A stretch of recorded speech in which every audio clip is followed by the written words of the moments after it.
నమస్తే, this is Sourya. Welcome to our channel. ఈ రోజు మనతో పాటు సీనియర్ జర్నలిస్ట్ దాము బాలాజీ గారు ఉన్నారు. వారితో మాట్లాడదాం. నమస్తే సార్. నమస్తే. సార్, పరకమణి కేసు రకరకాల కోణాలు తిరుగుతూ ఉంది అండ్ బాగా చర్చనీయాంశంగా మారుతుంది. రోజు రోజుకు ఒక కొత్త కోణం కనిపిస్తుంది. సో గతంలో మనం చూసుకుంటే ఎవరైతే కీలక వ్యక్తి ఉన్నారో ఆయన అనుమానాస్పదంగా మృతి చెందడం జరిగింది.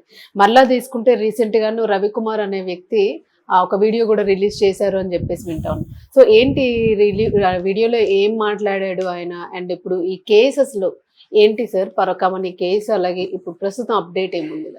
పరకామణి కేసులో అనేక మలుపులు, ట్విస్టులు, టర్న్లు జరుగుతున్నాయి. రీసెంట్గా పరకామణి కేసులో ప్రధాన ముద్దాయిగా ఉంటున్న రవికుమార్ ఆయన ఒక వీడియో రిలీజ్ చేశాడు. 2 నిమిషాల 20 సెకండ్ల లెంగ్త్ ఉండే ఒక వీడియో రిలీజ్ చేశాడు. సో అసలు ఈ వీడియోలో ఏముంది, ఈ కేసులో ఇప్పటి వరకు ఏం జరిగింది, ఈ కేసులో ప్రధానంగా కంప్లైంట్ ఇచ్చిన సతీష్ కుమార్ని ఎవరు చంపారు, ప్రజెంట్ సిచ్యువేషన్ ఏంటి అనే విషయాలను మాట్లాడుకుందాం. పరకామణి అనేది నేను వెతికాను, దాని మీనింగ్ ఏంటి అనేది. నాకు ఇప్పటివరకు అందిన సమాచారం మేరకు పర అంటే ఇతరులు, కామని అంటే సంపద లేకపోతే ఆభరణాలు, అంటే తమిళ ఆరిజిన్ నుంచి వచ్చిందని చెప్తారు. సో పరకామని అంటే ఇతరుల ఆభరణాలు, సంపదని లెక్కించి భద్రపరిచి లెక్కించే ఒక పద్ధతి. ఇది ఎప్పటి నుంచో శతాబ్దాలకు వస్తుంది. 17వ సెంచరీకి ముందే ఈ మెథడ్ ఉంది. అప్పట్లోనే అక్కడ స్వామివారికి ఇవన్నీ కానుకలు వచ్చేవి, దాన్ని లెక్కబెట్టే మెథడ్ ఉండేది. ఆ తర్వాత శ్రీకృష్ణదేవరాయలు దగ్గర నుంచి కూడా ఉంది అనేది చెప్తున్నారు. 17వ శతాబ్దం ముందు ఉన్నట్టుగా కొన్ని ఆధారాలు అయితే ఉన్నాయని చెప్తున్నారు. ఏదేమైనా శతాబ్దాలుగా ఈ మెథడ్ అయితే ఉంది. ఇప్పుడు పరిస్థితి చూస్తే దాదాపు 9 కోట్లు ఖర్చు పెట్టి ఒక మోడర్న్, అల్ట్రా మోడర్న్ ఒక బిల్డింగ్ని కట్టి అందులో డబ్బులు లెక్కించడం. అక్కడ మనకి శ్రీవారి ఉండి అంటారు, ఒక పెద్ద ఇది పెట్టి దాని మీద ఒక ధవల వస్త్రాన్ని ఇది చేసి దాన్ని ఉండిలాగా చేశారు. దాంట్లో మామూలుగా కాయిన్స్ వేస్తారు, నోట్స్ అంటే ఇండియన్ రూపీస్ కానీ లేకపోతే ఫారిన్ కరెన్సీస్లు వేస్తారు, గోల్డ్ వేస్తారు, వెండి వేస్తారు, తర్వాత ప్రాపర్టీ డాక్యుమెంట్స్ వేస్తారు. ఇలాగ రకరకాలుగా దాంట్లో భక్తులు వేస్తూ ఉంటారు.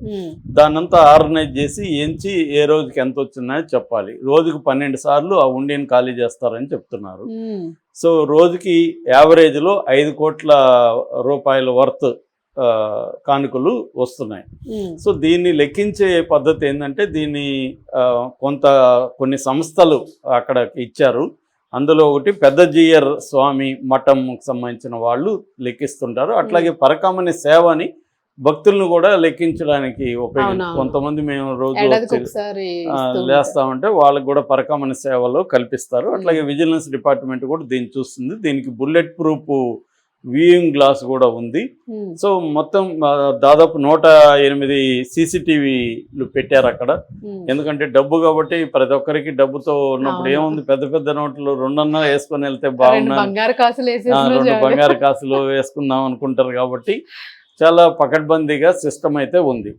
అయితే 2023 ఏప్రిల్ 29వ తేదీన విజిలెన్స్ వాళ్ళు ఒక వ్యక్తి అనుమానంగా ఉంటే పట్టుకున్నారు. అతని పేరే రవికుమార్. ఇతను వచ్చి ఈ పెదజీయర్ స్వామి మఠంలో క్లర్క్గా పనిచేస్తున్నాడు. అతన్ని ఇక్కడ పెట్టారు వాళ్ళు. ఆ మఠం తరపున ఇతను ఇక్కడ వచ్చి ఈ నోట్లు, ఇతనికి ఏంటంటే డాలర్స్ విదేశీ కరెన్సీ ఎంచేది ఇచ్చారు.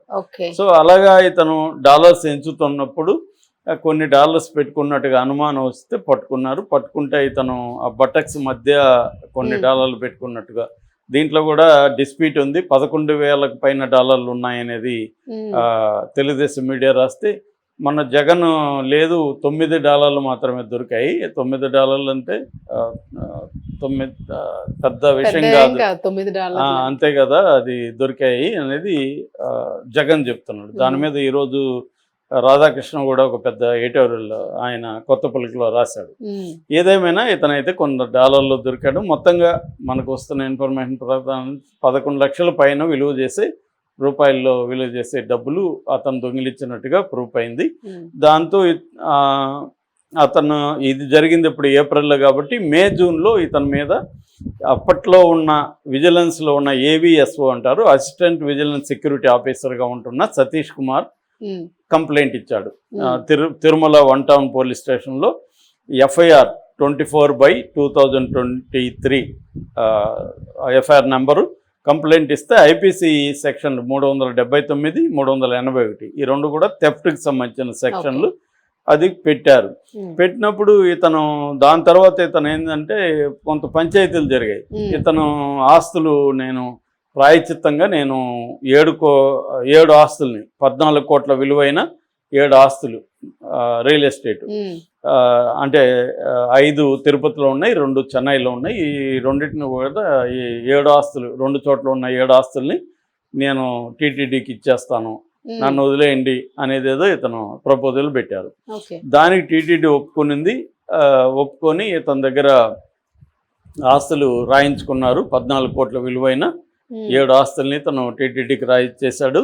దాని తర్వాత దీన్ని అఫీషియల్గా చేసుకోవాలి కాబట్టి సెప్టెంబర్ 9న 2023లో లోక్ అదాలత్లకు వెళ్ళి ఇతను నేను కంప్లైంట్ విరమించుకుంటున్నాను, ఇది దైవ భక్తికి సంబంధించింది కాబట్టి దీన్ని ఇంకా పెద్దది చేసుకోదలుచుకోలేదు, అతను కూడా రిగ్రెట్ అవుతున్నాడు, ప్రాయచిత్తంగా నేను ఎప్పుడూ చేయలేదు, ఫస్ట్ టైం చేశాను, ఇలాగ దొరికాను అనేది అంటున్నాడు. కాబట్టి రాశాడు కాబట్టి ఇంక అయిపోయింది, టీటీడీ బోర్డు కూడా ఒప్పుకునిందని చెప్పి కంప్లైంట్ విత్డ్రా చేసుకొని లోక్ అదాలత్తో సెటిల్ చేసుకున్నారు. సమస్య సాల్వ్ అయిపోయింది.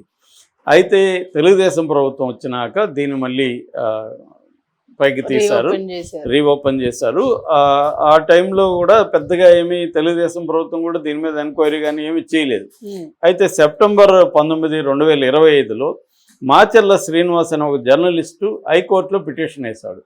వీళ్ళు కుమ్మక్కాయ చేసుకున్నారు, దీంట్లో గోల్మాల్ జరిగింది, అప్పుడు ఉన్న బొమ్మన కరుణాకర్ రెడ్డి, తర్వాత వైవి సుబ్బారెడ్డి, తర్వాత ఏవి ధర్మారెడ్డి, వీళ్ళు ఈవోగా ఉన్న ధర్మారెడ్డి, వీళ్ళు కుమ్మక్కైపోయి రవికుమార్తో కుమ్మక్కైపోయి చేయించారు. యాక్చువల్గా అతను 100 కోట్లు సంపాదించాడు, ఇది ఎప్పటి నుంచో 20 ఏళ్ళ నుంచిగా అతను చేస్తున్నాడు, దొంగిలిస్తున్నాడు, సీసీటీవీలను కూడా మ్యానిపులేట్ చేశారు అనేది ఒక కంప్లైంట్ ఇచ్చాడు. దాంతో హైకోర్టు ఏం చేస్తుంది, సిఐడి విచారణకు ఆదేశించింది. సో సిఐడి రంగంలో దిగి సిట్ ఏర్పడింది, సిఐడి రంగంలో దిగింది, విచారిస్తుంది. ఈ క్రమంలో రవికుమార్ని విచారించారు. తర్వాత సతీష్ ఇప్పుడేమో అక్కడ లేడు, గుత్తిలో రైల్వే సిఐగా ఉంటున్నాడు. సో ఇతన్ని కూడా ఒకసారి విచారించి మళ్ళీ రమ్మన్నారు. నవంబర్ 15న అతనికి విచారణ ఉంది. దాంతో నవంబర్ 14న అతను బయలుదేరాడు. గుత్తి నుంచి బయలుదేరి రాయలసీమ ఎక్స్ప్రెస్ అర్ధరాత్రి ఎక్కాడు. 1 అవర్ ట్రావెల్ తర్వాత కోమలి అనే గ్రామం దగ్గర అతని డెడ్ బాడీ తెల్లతో రైల్వే ట్రాక్ దగ్గర దొరికింది.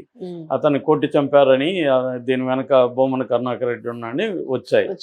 సో దీని మీద సిట్టు తర్వాత ఏసీబీ, ఎందుకంటే కరప్షన్ కాబట్టి ఏసీబీ కూడా రంగంలో దిగి ఇద్దరు దీని మీద ఎంక్వైరీ చేశారు. హత్య కాబట్టి హత్య మీద కూడా సిఐడి ఎంక్వైరీ చేసింది. ఇప్పుడు ఆ ట్రైన్లో ఆ టైంలో ఎవరెవరు ఉన్నారు, క్రిమినల్ రికార్డు ఉన్న వాళ్ళు ఎవరు ఉన్నారు, వీళ్ళకి బొమ్మన కరుణాకర్ రెడ్డికి ఏమైనా సంబంధం ఉంది, ఎందుకంటే ట్రైన్లోనే అతను ఆయుధంతో కొట్టి పడేశారు అనేది ఒక వాదన ఉంది.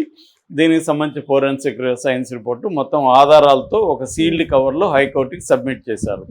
హైకోర్టు ఇప్పుడు దీనంతా తీసుకొని దీని మీద విచారణ హైకోర్టులో జరగబోతుంది. సో ఇటు ఏసీబీ అటు సిఐడి ఇద్దరు కూడా సీల్డ్ కవర్లో జరిగింది. సో ఇది నేపథ్యం. ఈ నేపథ్యంలో ఇప్పుడు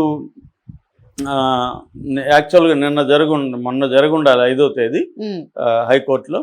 ఈ నేపథ్యంలో ఇతను రవికుమార్, సతీష్ ఏమో ఆరోపించిన అంటే కంప్లైంట్ ఇచ్చిన వ్యక్తి, అతను చనిపోయాడా చంపేశారో తెలియదు, ఏదేమైనా అతను చనిపోయాడు.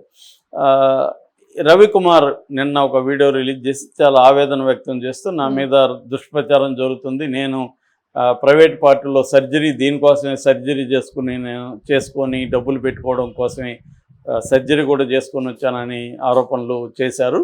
నా మీద అనేక దుష్ప్రచారం చేస్తున్నారు, అవేవీ లేవు, నేను నా బుద్ధి తక్కువ, నా గ్రహచారం బాగలేక నేను ఆ రోజు గ్రహాలు కరెక్ట్గా లేక ఆ రోజు దొంగతనం చేసి దొరికిపోయాను. నేను యాక్చువల్గా ఈ ఉద్యోగం మీద డిపెండ్ అవ్వలేదు, నేను ఆస్తులు సంపాదించాను. ఎలాగంటే నాకు ఆల్రెడీ రియల్ ఎస్టేట్ బిజినెస్ ఉంది, నాకు కేబుల్ వ్యాపారం కూడా ఉంది, వాటిలంతా నేను డబ్బులు సంపాదించి ఆస్తులు కొన్నాను తప్ప దీంట్లో నుంచి దొంగిలించి ఆస్తులు కొనలేదు. అందుకని నేను ప్రాయచిత్తంతో మా ఇంటిల్లిపాది కుమిలిపోయాను. మేము దాదాపు 2.5 సంవత్సరాలుగా మేము కష్టపడి బాధపడుతున్నాము దీని గురించి. అందుకని ఆస్తులు రాసిచ్చాము. నేను గతంలో కూడా నా మీద చాలామంది ఇలా అవాకులు చవాలు రాస్తే కొంతమంది కేసులు కూడా పెట్టాను. అప్పట్లో నన్ను బ్లాక్మెయిల్ కూడా చేశారు. సో నేను అన్ని రకాల వైద్య పరీక్షలకి సిద్ధమే. నేను సర్జరీలు చేసుకోలేదు. సర్జరీలు చేసుకుంటే వైద్య పరీక్షలో తేలుతుంది కదా, సర్జరీలు చేసుకుంటే సిద్ధమే, సర్జరీలు చేసుకోవడానికి దేనికైనా సిద్ధమే అనేది అతను ప్రకటించాడు. సిద్ధం అతను చెప్పినా చెప్పకపోయినా చేస్తారు, చేసుకోవాల్సిందే. నేను సిద్ధం, నువ్వు సిద్ధం కావన్నా చేస్తారు. ఏదేమైనా అతని ఆవేదన ఏదో అతను తెలియజేశాడు.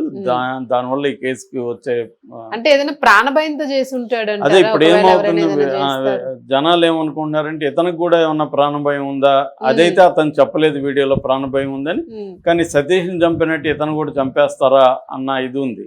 ఎందుకంటే తెలుగుదేశం వాళ్ళు ఏం చెప్తున్నారు, దీని వెనక కరుణాకర్ రెడ్డి ఉన్నాడు, అతనే చంపించాడు సతీష్ కుమార్ అని ఆల్రెడీ ఆయన కూడా విచారించారు. ఇప్పుడు ఇతన్ని కూడా చంపేస్తే కేసే ఉండదు కదా. ఎందుకంటే నిందితుడు ఉన్నాడు, కంప్లైనెంట్ చనిపోయాడు. సో నిందితుడు కూడా చనిపోతే కేసు ఉండదు కదా. వేరే వాళ్ళు ఇన్వాల్వ్ అయ్యి ఉంటే వాళ్ళు బయటికి రారు. సో ఇక్కడ ఏంటంటే వైసీపీ ఏమో ఇది పొలిటికల్ వెండెట్ట, మా మీద కక్ష తీర్చుకోవడానికి ప్రతిదాన్ని కంప్లీట్ అయిపోయిన కేసులు కూడా తిరగదోడుతున్నారు. చంద్రబాబు ఏమో తన మీద కోర్టులో ఉన్న కేసులను కూడా ఆయన కొట్టించుకుంటున్నాడు. మాకు వచ్చేసరికి పాత అయిపోయి సెటిల్మెంట్ అది కూడా మేమే ప్రైవేట్గా చేయలేదు, లోక్ అదాలత్లో చేశాము. లోక్ అదాలత్లో చేసిన దాన్ని కూడా మళ్ళీ వీళ్ళు కెలికి చేస్తున్నారు అనేది వాళ్ళు అంటున్నారు. వీళ్ళ వెర్షన్ వేరే ఉంది. సో ఏదేమైనా కోర్టు తేల్చాల్సి ఉంది. అవును అవును, ఎందుకంటే ఇంకా ఇది మీరు అన్నట్టుగా క్లోజ్ అయిపోయే ఛాన్స్ ఉంటుంది కాబట్టి ఆ భయంతో ఏమైనా వీడియో పెట్టుంటాడేమో అని కూడా అనుమానాలు వస్తున్నాయి. Thank you sir.